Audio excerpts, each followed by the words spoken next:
أهلا بكم ومرحبا مشاهدينا الكرام إلى فقرة وجها لوجه، وفيها نتوقف هذا المساء عند تبادل اللكمات والشتائم والشجار العنيف بين نواب من المعارضة والموالاة خلال جلسة التصويت على قانون المالية تحت قبة البرلمان الجزائري. لا مجال للمقارنة بين ما لماذا لا نقارن؟ يعني الجزائر هي في فلك واحد آخر. نحن نعيش في نظام، في دولة ذات نظام غير شرعي.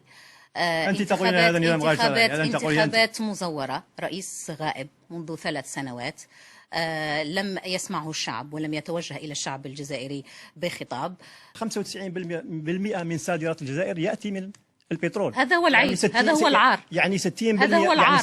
في 15 سنة من حكم بوتفليقة دخلت خزينة الدولة أكثر من 800 مليار دولار. ونسيت المشاريع التي 800 مليار دولار. أي مشاريع؟ هل تسمي البنية التحتية والمطارات المطارات؟ أي مطارات يا أخي؟ في أي عالم أنت تعيش؟ في أي كوكب أنت تعيش؟ أي مطارات؟ تتحدث عن الطريق السريع التي اهترأت بعد سنة والتي سرقت ونهبت هذه الأموال. لماذا تكذبون على أنفسكم على الشعب؟ دعك من الأحكام. نسيت المشاريع على الأرض. لا يوجد هناك مشاريع. نبقى مع قانون المالية أرجوكما حتى لا نحيد. أوكي، قانون المالية. عارف أنه 1 دولار، الدولار كم يساوي بالدينار الجزائري؟ 107.3 دينار جزائري.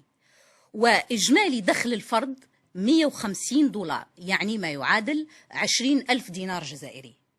عندما تفرض رسومات وضرائب على قسيمة السيارات، على البنزين، على المواد الغذائية، على الكهرباء، ماذا تركت؟ ب20,000 ب150 دولار ماذا تركت للمواطن البسيط؟ ماذا تركت له؟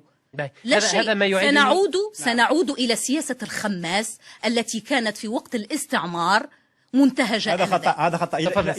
إذا تركنا الحال كما هو عليه مع انخفاض البترول فإن الدولة سوف يكون لها عجز ميزاني للعوام القادمة. أين ذهبت الأموال؟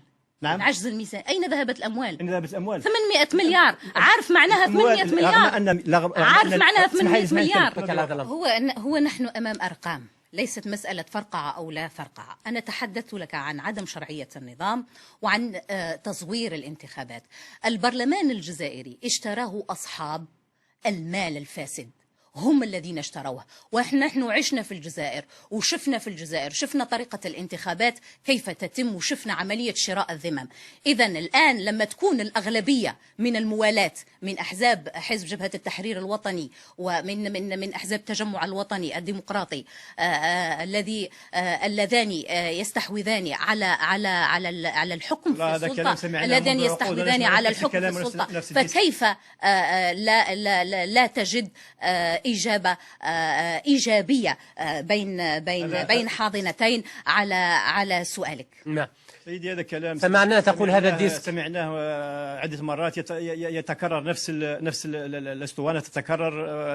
المعارضة يعني أرادت أن تستولي على الحكم بكل طريقة، والنظام الحاكم غير شرعي، وكل شيء غير شرعي، هم شرعيين. فإذا تركنا الأسعار وهي رمزية بالنسبة للمحروقات والغاز والكهرباء، هي رمزية بالنسبة للجزائري. رمزية لأنه أحوالك الاقتصادية مليحة، لكن نتحدث عن الإنسان البسيط، عن المواطن البسيط. هل يعني نترك الأسعار كما هي يعني إفقار الفقير؟ تريدون إفقار الفقير؟ اسمحي لي أنا نعم.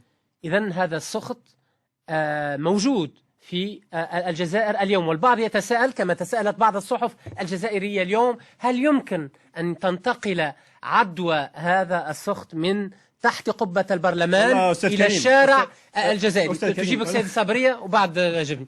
هل ممكن أن تنتقل هذه العدوى؟ هي طبعا ممكن جدا. يعني عندما المواطن الجزائري يمس في قوت يومه اليومي طبعا سيتحرك، يطالب من لا آذان تسمع، يطالب من رئيس جمهورية نراه يستقبل الأجانب ولا يريد أن يستقبل الجزائريين، ولا يريد أن يتحدث عن الجزائريين. لا أدري إن كان لا يريد أو لا يستطيع. المهم نحن لا نتحدث عن هذا. يعني ما يخيف الشعب الجزائري هم يستعملون فزاعة لتخويف الشعب الجزائري. إما ترضوا بالأمر الواقع، وإلا سنفتح عليكم الحدود ونترك لكم الإرهاب. يعني هذا هو الإشكال، يخوفونهم. كل ما تحدثنا وطالب الشعب الجزائري بحقوقه يتحدثون له عن داعش وعن الحدود وعن ليبيا وعن كذا وعن كذا، ويقولونه يا سيدي احمد ربي، انت راك أحسن من التونسي وأحسن من الليبي، وشوف سوريا وش حادث فيها وما إلى ذلك. انظر إلى الدول العربية. لماذا تقارن نفسك بالدول العربية؟ لماذا لا تقارن نفسك بالدول المتقدمة؟ أن العالم العربي مستهدف. لماذا لا تقارن؟ كلنا مستهدفين. لماذا؟ هل ليس لنا الحق أن نقارن أنفسنا بالدول المتقدمة؟ لماذا لا نقارن أنفسنا بفرنسا وببريطانيا؟ عندنا كل شيء، عندنا ثروات بشرية، عندنا ثروات. الأمن والسلام بالأمن الاقتصادي، بالعدالة الاجتماعية، بالعدالة الاجتماعية. الذين يخربونها هم أصحاب المصالح، عن طريق أصحاب المصالح، أصحاب المال الفاسد. روسيا وأمريكا لو كنا من هؤلاء لكنا تبعنا أصحاب المصالح. نحن نريد الأمن والسلم والطريق والمستقبل. نحن أصحاب حق. يقول تحدث عن فزاعة. انظر للدول المتقدمة كيف تنظر إلى مواطنيها، تنظر إليها سواعد تعمل. نحن نراها أفواها تأكل ونجعلها أفواها تأكل. هذه هي العقلية.